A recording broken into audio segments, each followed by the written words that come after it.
Good evening and welcome to our election night without the election webcast with Shaun Bailey, candidate for Mayor of London, and Laura Evans, candidate for Mayor of Greater Manchester. My name is Ed McGuinness and I'm the Head of Events for Conservative Progress, and I'll be your host for this evening. Thanks for joining. In another time, we would all at the moment hopefully be out knocking on doors of those last-minute voters, ensuring our democracy is being carried out effectively and efficiently at polling stations across our cities, and making sure we used every possible minute to support our excellent candidates for city halls across the country. Unfortunately, as we know, these are not usual times, and we are in the grips of the worldwide coronavirus outbreak. Thanks to our tireless NHS, public services, and scientific community, we have now passed the peak as a nation, and we hope to move on to better times in the coming months. Tonight we are joined by two candidates with a unique perspective on the crisis as potential office holders for our biggest cities, which are of course vast travel hubs, contain a diverse concentration of people, and are the engine rooms of our country's economies. First, we have Shaun Bailey. Shaun, who grew up in London, was educated in London schools and at South Bank University, is a Londoner through and through.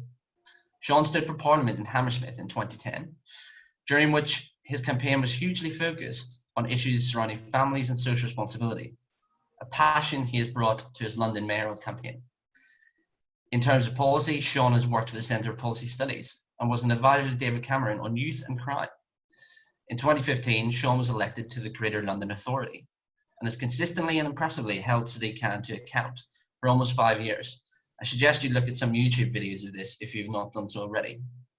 In 2018, Shaun was selected as the Conservative candidate for the upcoming London mayoral elections. And all being well, will be the next Mayor of London in 366 days' time. Fun fact, Shaun has two amazingly cute rabbits, which are the highlight of his Valentine's Day video. And we are delighted to have Shaun join us this evening. Good evening, Shaun. How are you? I'm good evening. Thank you. Thank you. Our second panelist for tonight is Laura Evans. Laura is a former councillor and cabinet member for Trafford Council in Greater Manchester and was selected for the Mayor of Greater Manchester in March this year. Laura is a small business owner and entrepreneur working in the IT sector, so has first-hand experience of how business is dealing with this crisis. Laura has a passion for on-the-ground community action and won the Heroes Award for Community Endeavour presented at the House of Lords. Laura also moved across the divide to Liverpool for the 2019 general election, fighting in Wirral West, where she helped strip Labour's lead by over 6% and gained over 17,000 votes for a Conservative in North West. No mean feat indeed. Fun fact for Laura is in her spare time she enjoys rollerblading, so no doubt she is looking forward to taking in the sights of the Manchester Ship Canal when the lockdown is over. Good evening, Laura. How are you? Good evening. I'm great. Thank you very much. Excellent. Well, welcome both. I hope you're well and delighted to have you both on board. Let's begin with Shaun. So, Shaun, good evening again. I just want to know how the crisis has affected your campaign and what you've been up to in the past couple of days and weeks. Good evening all. Great to see such a good turnout. So if I talk about how it's affected the campaign, it's affected it on every level. I think the first level is there's been no political campaigning. I spoke to Boris very early on when he gave out that decree. I happen to agree as well, because nobody in London is interested in point-scoring politics at this point in time. What people are interested in is solutions to the big problem we have and all the small problems that spring from it. So political campaign, as we know it, scoring points, knocking on doors, all those kind of things has come to a stop. On my own campaign, and because speaking directly to the Prime Minister, he asked for that to happen as well. So I agree because I think it's the right thing to do. The other end of that, of course, is that I am a London Assembly member and it is my job to hold the Mayor to account. And my response to the situation was to be collegiate as best as possible. I'd argue that Sadiq Khan hasn't been that way.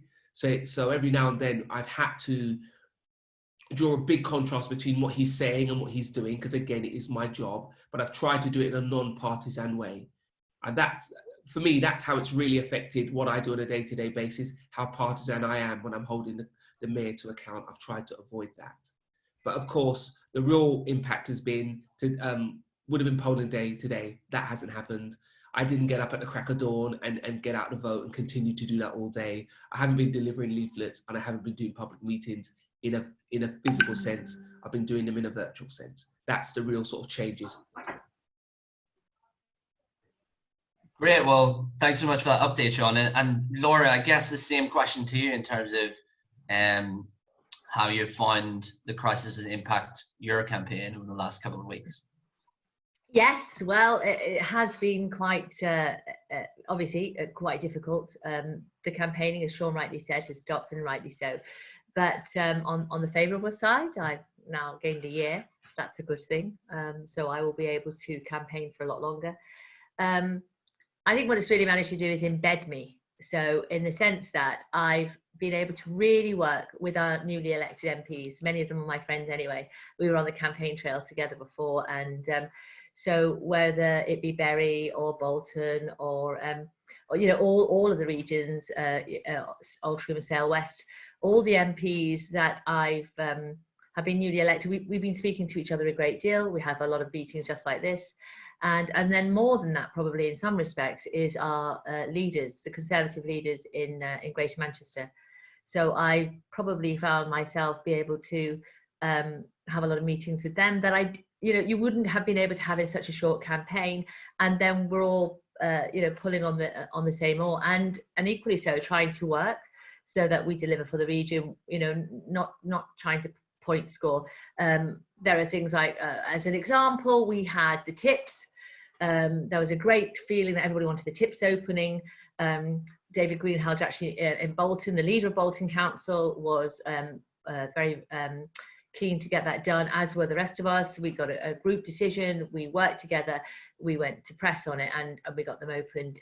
So it's, in that sense, it's been a real opportunity to, I'm an NHS responder, so I've been doing a bit of that at the same time. I have two in-laws who I've been taking care of because they're staying at home a lot. So a lot of working, a lot of thinking, but also a great opportunity to build a platform so that I can, move forward, really hearing what the area needs.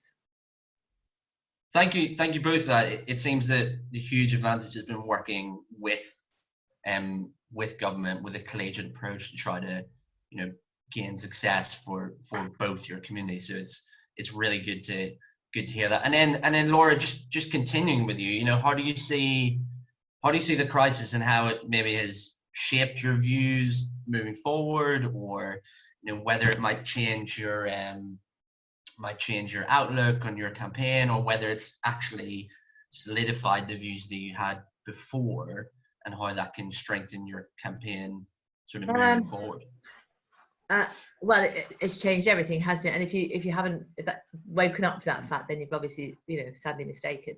I feel that because I have a business, I've been at the forefront of that. I have an IT business, so I've actually been hugely in demand to make sure that we deliver to people to be able to work from home, and schools that have needed equipment, and so all of that has made life very busy. It's shown what we can do very quickly, how quickly you can change, and if you need to change, how we need to think about how it's affected people both living alone. I've had a lot of incidents with people who've been lonely and isolated and found that difficult.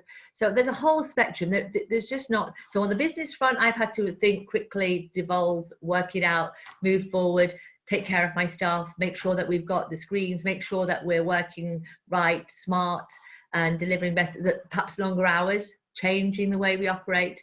And if I'm doing that, every single business that we need to get back on track is doing the same thing as I am. So that's been huge, and a lot of time to think about people who have been affected in different ways and how we can make it better moving forward. That's great, and clearly how business reacts is going to be key to how we recover from this crisis. And I guess a similar question to you, Shaun. I know your previous campaigns and your London mayoral campaign has focused a lot on family, social responsibility, homelessness, crime. How do you see sort of the crisis having impacted your views in that sense? I mean, maybe it's solidified them, maybe it's brought them even more to the forefront now more than ever. I think my response to that would be the crisis hasn't changed what's important to me politically. I think they're perennial and will always be important. And what it's done is change my day-to-day operation. From a work point of view, I've been just as busy as ever. I have hosted so many Zoom meetings. I've spoken to people who are frontline NHS responders. I've spoken to students who've come up with an application to help people do logistics properly, which was really interesting. I've spoken to bike shops who are trying to relay a message to the government that they needed to stay open so that people could cycle around London and they'd be given free repairs and rebuilding bikes and all those kind of things.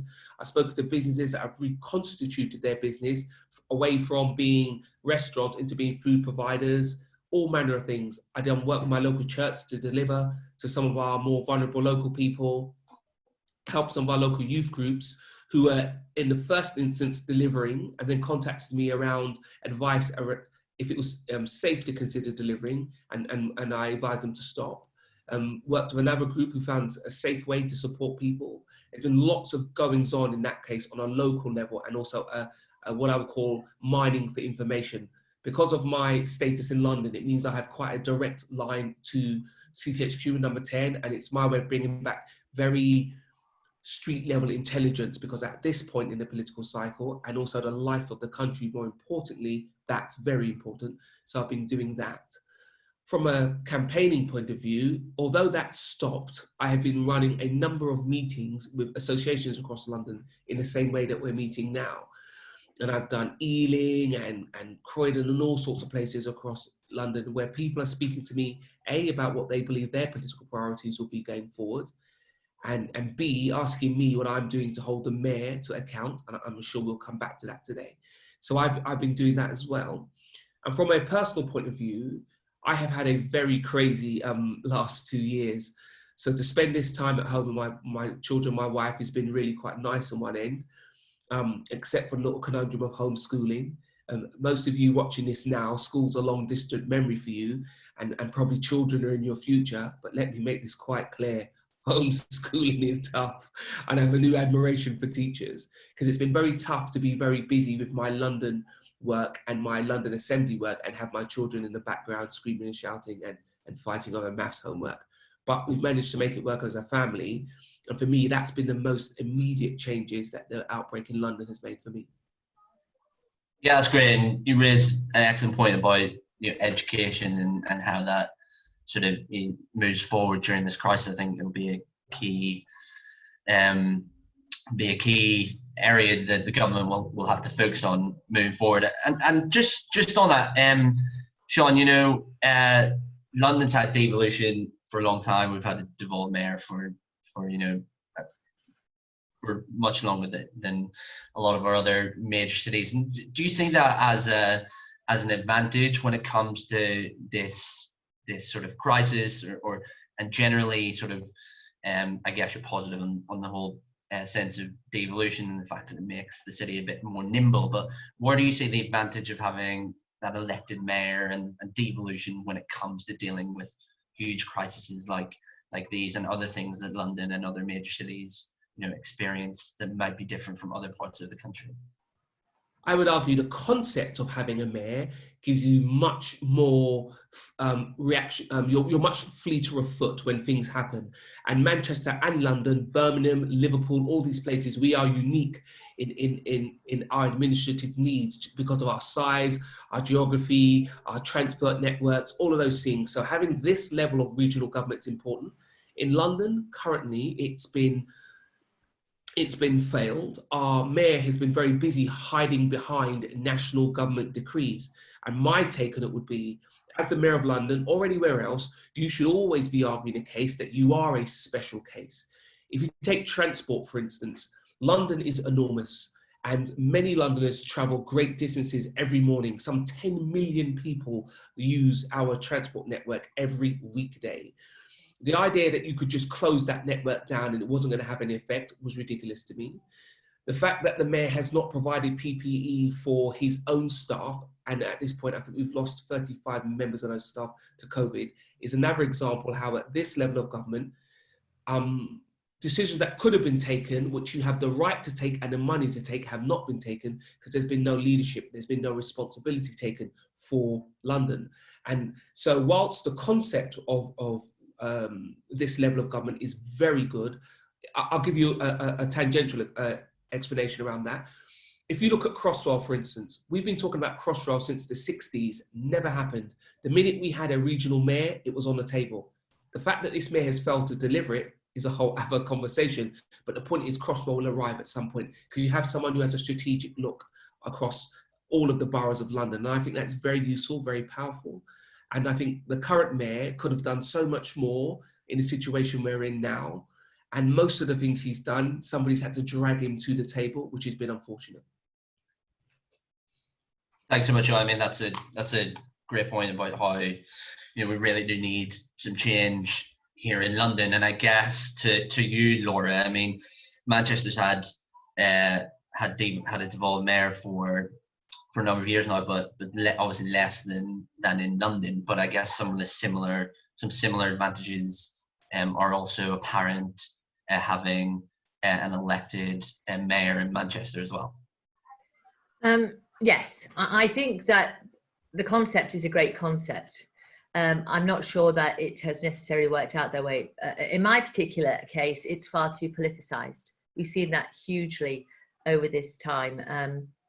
So every message that comes from government, where you might have said, look, we've got this funding, we can, you know, can do this. The councils, for example, were, you know, received over £500,000 for grants, as a perfect example. And where it wasn't coming out quickly enough, instead of perhaps speaking with the councils or trying to work to make sure the businesses got them out, I mean, it just became a political football. The same applied when it came to the buses. There was a directive come out from government to say, look, just carry on paying them as they were before. Everything will be fine. We'll sort this all out. But what we need is the transport, as Shaun rightly said, absolutely vital, hugely important. Doesn't matter if the buses aren't full, better if they're not, probably because of the social distancing, but we have to have them there, key workers getting to work. Hugely important. What do we find? We find that it's almost a case of the buses being blackmailed into having to be in a position that they don't want to be in, and 11-point plan before they're going to be paid out on their operations, and it unnecessary. So the other thing that we don't have in Greater Manchester is we don't have any shadow to what goes on with our elected mayor.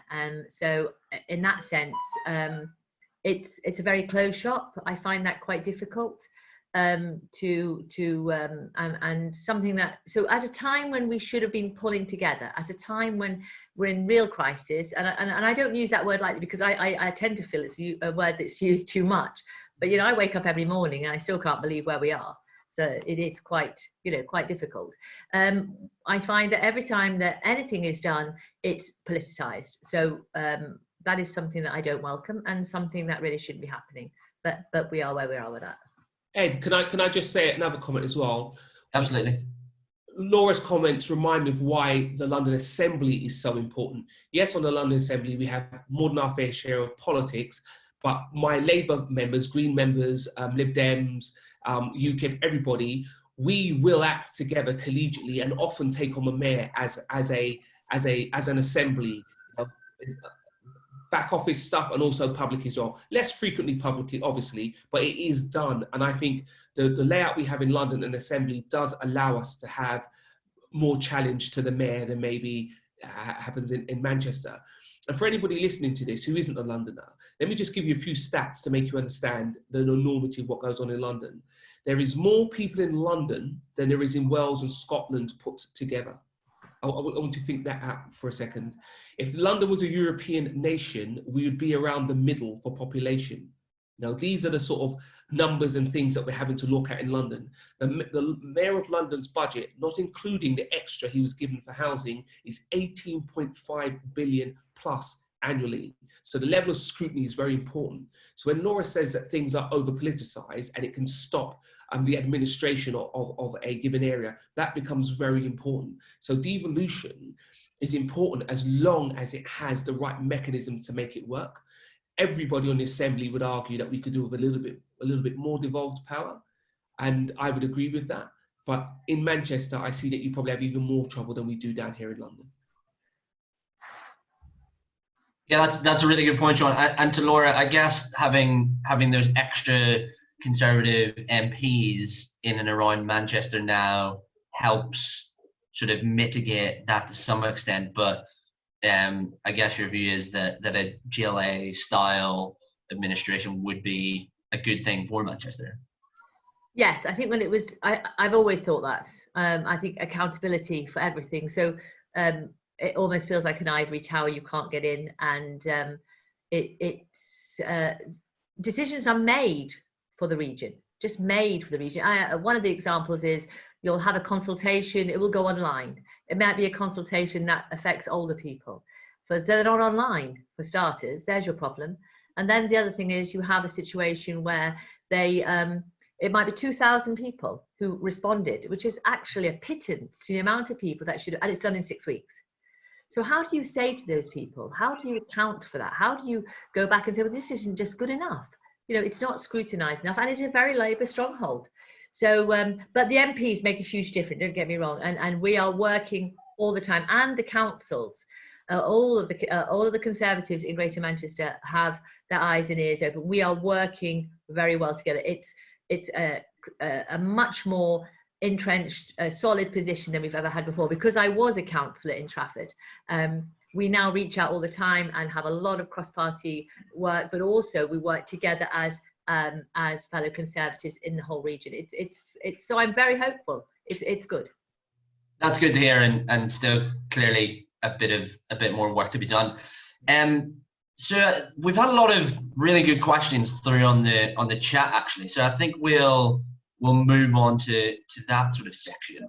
And one of the main themes that's coming through is amazing actually. It's how people can help with your respective campaigns, you know, particularly people who might not be in London or Manchester.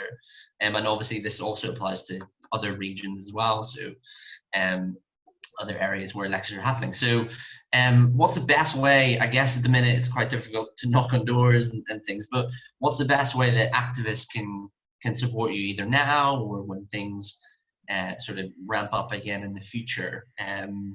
We'll go Shaun, I guess first. What's your thoughts on that?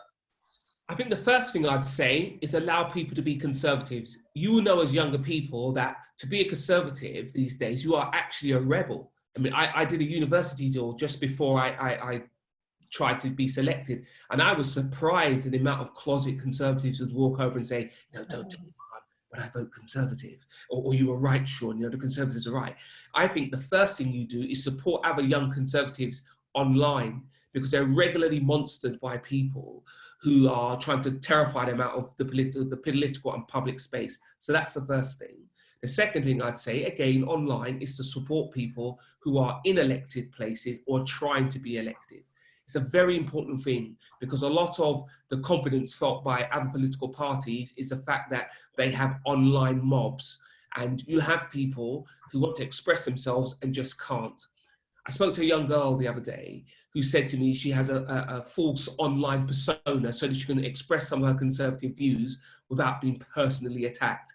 And she showed me a whole reams of stuff, anything from rape threats to just shouting her down, telling her that she was wrong. And I think the ability for Conservatives to act as a group, a reasonable group, a polite group, do not join in any of the abuse. The minute you do that, you've lost the argument, is very important. If you follow me on Twitter, Instagram, read my posts on Con Home, whatever it is, get involved in the debate, it'd be useful.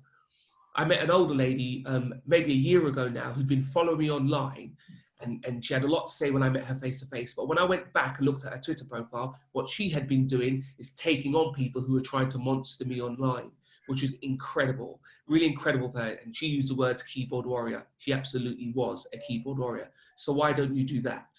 The other thing as well is speak to people who are not Conservatives about why you're a Conservative. Debunk all of the rubbish about us. I went somewhere and someone told me that I was a racist fat cat. I had to point out to them, I'm black, if you hadn't noticed, and also I'm a youth worker. So these are things that you can't align easily with their caricature of us, but they just say these things anyway. It's time that we took them on. It is my belief that conservatism is for people who work for a living. That is a fact. The strength of this country has been what I would call the hustle of the people in this country, and that's a conservative trait and a conservative belief, and have the confidence to come out publicly and say, you're conservative, why don't you join us? Give us a hearing, don't just respond to the stereotypes that you're being given. I couldn't agree. I couldn't agree more. And the Conservatives are actually naturally the party of the working person, because we believe in aspiration through and through. It's our core values. I guess similar question to Laura, but sort of as an addition, you fought in one of the red wall seats, or certainly one of the red seats in Liverpool, which is a considerable challenge for a Conservative to win.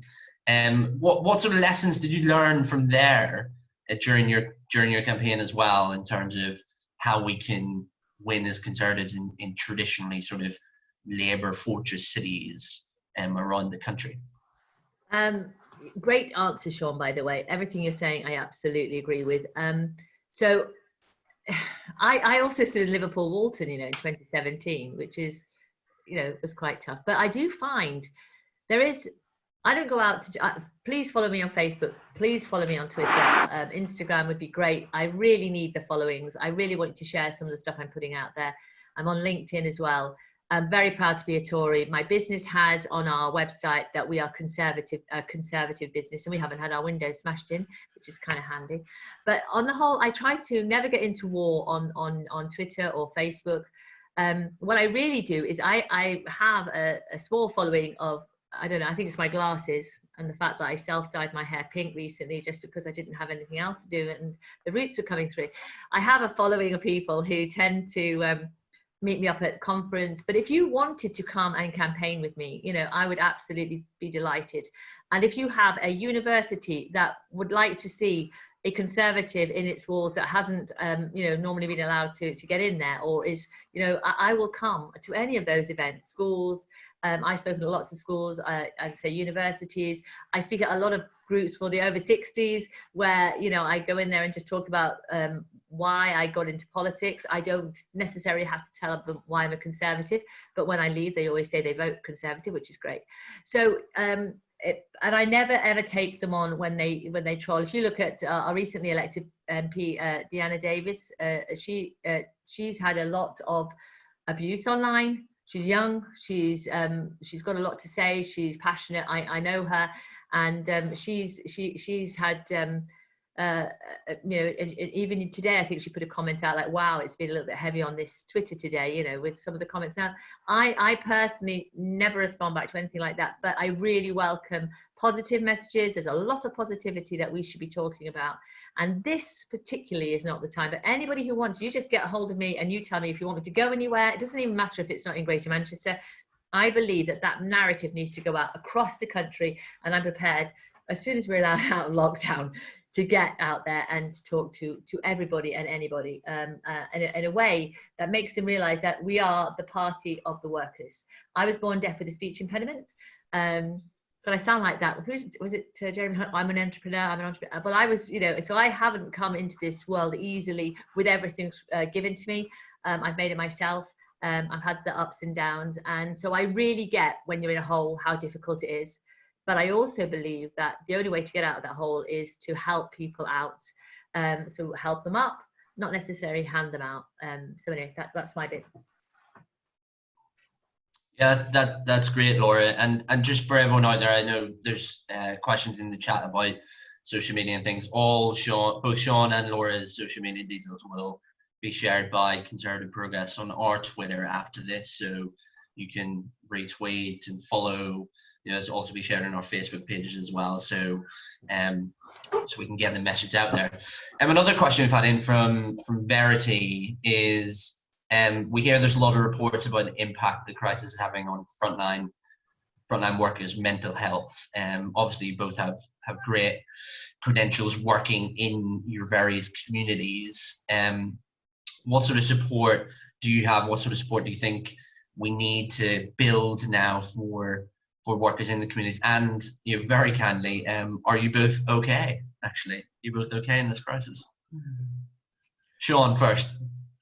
Thank you for asking me if I'm okay. Again, the toughest part of this for me has been homeschooling. I will recover. Let me say about mental health. Mental health for me has been one of the mainstays of why I got involved in public life in the first place. For those of you who don't know, I've been a youth worker for well over 20 years now.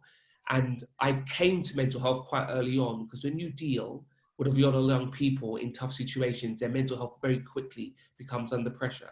So mental health for me has always been the gold standard. If you could fix the mental health of this country, we'd all be in a significantly better place.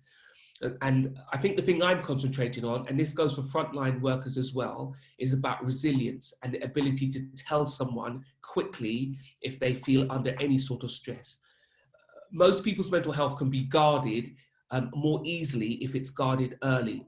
You know, your grandmother would say to you, you know, an ounce of cure is worth a ton of prevention. And I think it's those methods. So when you're looking at organizations like the NHS and you know, really big bodies, it's about the mechanisms they have for people to speak about if they're having a good or a bad time at work. What do their line managers do and all the rest of that? And that's the kind of thing I try to promote the whole time. As a AM, I did quite a bit of work on suicide, because the number of young men in particular who commit suicide is incredible. Suicide is the largest killer of men below the age of 45, unbelievably, which led me to do some work on that and do some work with Mind, the mental health charity in London, etc. So mental health, I think, is something that we should look at. I think the other piece I would say as well is where domestic violence crosses mental health, because there's lots of people now in lockdown who don't have their natural escape route, which would be to be at a house, be at school, be at work, be around their friends. Now that we're in lockdown, I think that's something that is a real pressure for us. I've asked the police on a number of occasions, and also the government, to make sure more is done to defend people in those situations, to keep their mental health intact. And the thing I would end on is this. As a country, I think we need to do more about our health, mental health included. We need health security rather than just an NHS that patches us up when we're ill. If COVID has shown us anything, people's underlying level of health is what's determining if they die or not. And that shows me that we really do need to up people's physical and mental health. I think it's a really important thing. And the fact that the country has embraced its local communities more, everybody's speaking to their neighbours more, ironically, even though you can't see them anymore, as much as you would, I think that is a very positive step, because it's knowing the people around you, trusting the people around you, which is the first and most vital step in defending your mental health. That's really important, and you know, the stats speak for themselves, and I think, you know, we need a full scale reevaluation of how we approach our whole health picture, I guess, after this. And the same question, Laura, and first thing I guess we want to know is, are you okay in your area, and are you coping okay, and is and your community, how are they doing, and how are you faring mental health wise? Yes, I'm doing really fine. Thank you for asking. I'm quite fortunate because I'm very busy. So being very busy, I think, probably stops you from thinking about it too much. But I mean, there are times when I actually was in Aldi yesterday. I was doing some shopping for a lady that couldn't get out. And I felt really, so I'd queued up outside, then I go inside, and I'm avoiding everybody like the plague, for want of a better phrase. And I got to the checkout, and there's a really nice girl there. She's got, you know, a screen up in front of her. I've got my own bags. I look ridiculous. I'm overloaded. I'm completely, you know, it's absolutely hopeless. I've got my credit card ready and all this sort of stuff. And I just looked at her and I said, it's just dreadful. And I never, ever tell people how I feel, ever. You know, I'm always, you know, up. And she said, well, it is, isn't it? She said, I feel just the same today. I said, well, maybe it's just so far into it that suddenly today's the dreadful day. So you do have moments, a sort of reality check, and other people are having those moments, because I'm having Zoom and we're doing bingos and we're doing quizzes, all of which I'm not very good at, actually, but we don't worry about that. It'll probably make me feel worse, actually, for the failure rates I'm getting on my history. But you can see that people need that, and I'm regularly phoning people who are on their own. I've got a 94-year-old who's on her own. She's doing fine, she's doing great. The garden's great for her, she's got a little garden. But mental health and all that awareness, that's going to be something we're going to really focus on, isn't it? We're going to be able to really understand it a lot better. And I think that from my experience is talking about it. That's the big key to this sort of stuff. It shouldn't be taboo any more than any other subject. You know, it's one of those things that happen that you feel that you're not at the right place. My staff, we regularly ask them, their well-being is absolutely everything. And especially at a time like this, but let's not lose that. Let's carry it on with us. and make sure that, I know when the community were out before, one of it was by how do I get them from staying at home all day to coming out to finding a job to getting into work. That is a long journey of hand holding, and that's what we're going to have to do. Yeah, that's great. And communication is key, and it's great to have both you both on, you know, as personalities advocating that, and hopefully that means people can communicate more effectively. I guess the final question before we wrap up is one on, you know, it's really prescient as to what we're doing tonight. We're all on technology. We're all listening in to both of you speak. And as potential mayors of your respective cities, you know, technology has played a huge part in this crisis, helping us to stay connected. You know, where do you see this trend post-lockdown, and do you think it will change the way people use cities? Obviously, cities have huge new buildings. You know, the city of London, you know, the centre of Manchester, you know, the central business districts. They're all, you know, quite high-rise, glittering towers where people normally go to work. How do you see the trends in our major cities changing over the medium to longer term? Shaun, first with you, please. I think there's a few things I'd say. Firstly, I think using video as much as people have done now has solidified the fact that it can be done. And there's a large number of businesses in London that are now looking at routinely large parts of their staff team working from home.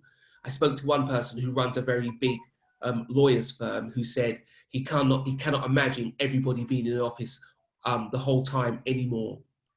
And he's looking at downsizing or giving his team regional hubs to work from, so they don't have to travel so far in. Because with a highly qualified workforce like his, he has people all over the place, and he's wondering if they do need to be in the middle. I will say, I don't think office space is going to become redundant overnight, because there is an agglomeration effect by being sat next to someone who is doing the same things as you.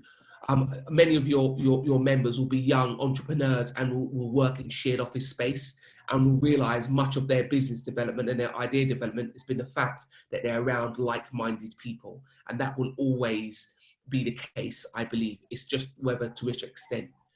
I think one of the big challenges for the brigade of people working from home, and for London as a city as well, is cybersecurity.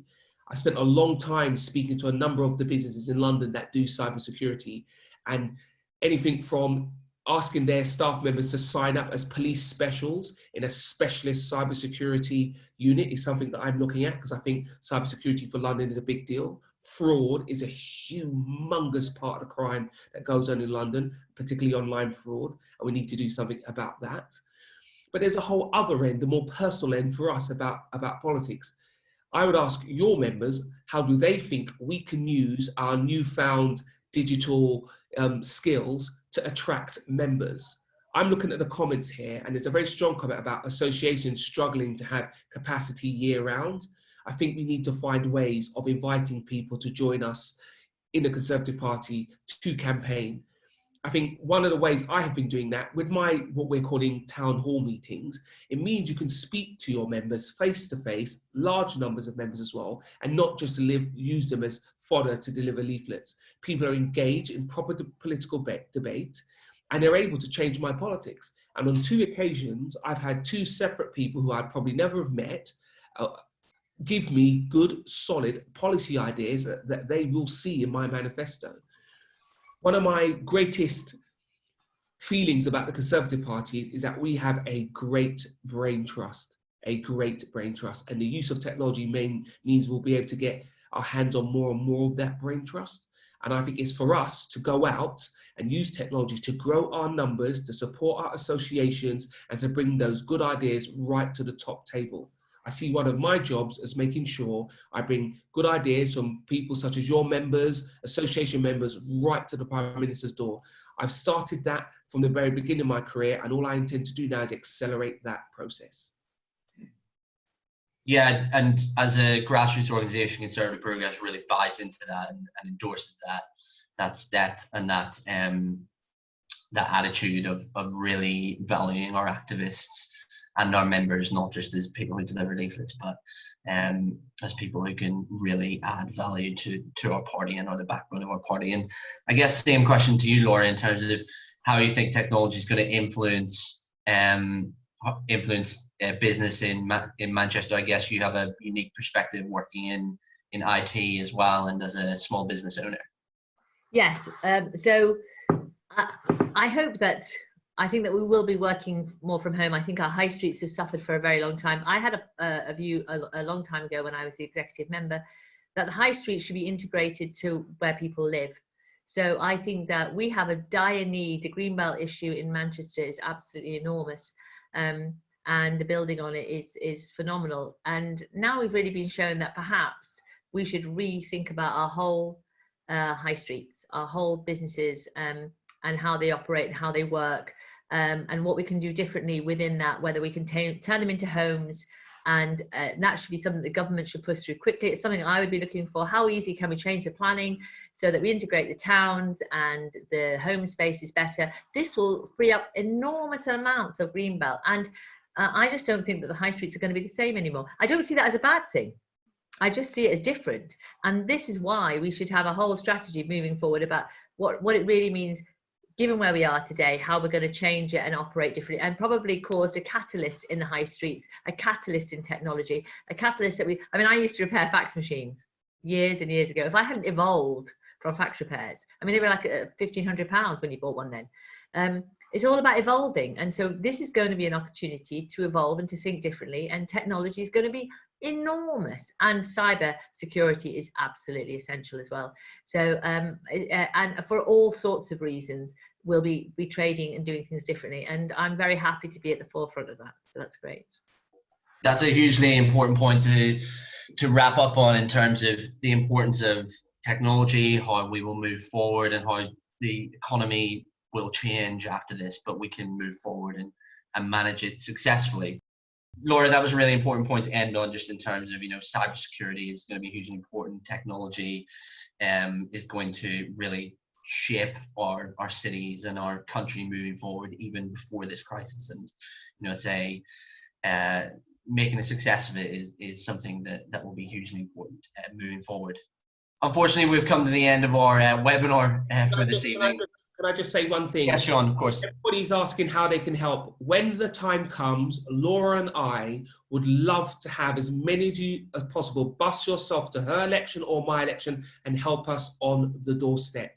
In the meantime, join us online, spreading the message about what the Conservatives are really about, not the false thing that Labour says we're about. And if you want to help someone really quickly, try to help your local association grow. There's nothing more useful than an active Conservative association. That's how you help Laura, myself, and even Boris. Very good. Thanks. Sorry, Laura, do you want to add something? No, I just said very good. I couldn't have said it better myself. And thanks so much. That is a great point to end on, actually. And we will be sharing both Laura and Shaun's social media details and their campaign details on our various social media after this, and we will continue to support both Shaun and Laura with our activist base and in their messaging moving forward into the elections next year. I just want to say, I'd like to say thank you to Alan again for organising the technical aspects of this behind the scenes, and for all of you joining in the webinar. We have a number of exciting virtual events coming up in the near future. Next Thursday, the 14th of May, we have an online debate around the future of the UK-China relationship with Alicia Cairns, MP, amongst others. More detail can be found on our social media pages. And also remember that tomorrow is the 75th anniversary of VE Day.